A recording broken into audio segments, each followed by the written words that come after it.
ایک سسپینس سے بھرپور کہانی۔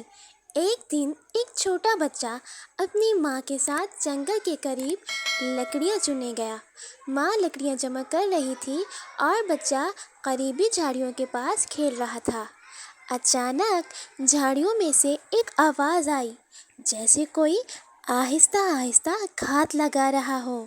بچہ چونکا، لیکن تجسس میں جھاڑیوں کے پاس گیا۔ اچانک ایک دھاڑ سنائی دی۔ ایک بڑا شیر جھاڑیوں سے نکل کر بچے کے سامنے آ گیا۔ بچہ کانپنے لگا اور جیسے ہی چیخنے ہی والا تھا، اچانک بولا، ڈرو مت بچے، میں تمہیں نقصان نہیں پہنچانا چاہتا۔ یہ سن کر بچہ حیران رہ گیا۔ شیر نے سر جھکا کر کہا، میں کئی دنوں سے بھوکا ہوں، لیکن آج مجھے اپنی بیٹی یاد آ گئی جو انسانوں کے ہاتھوں بچھڑ گئی تھی۔ تمہیں دیکھ کر وہی یاد آ گئی۔ اتنے میں بچے کی ماں وہاں پہنچی۔ اس نے شیر کی طرف لکڑی اٹھا کر کہا، میرے بچے سے دور رہو۔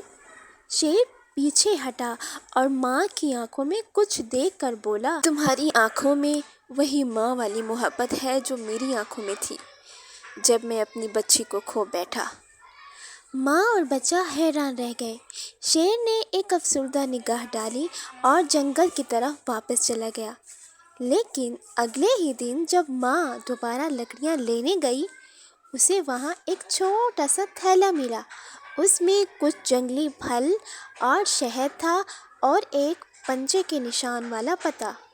ماں حیران ہو گئی، کیا یہ شیر کی طرف سے تحفہ تھا؟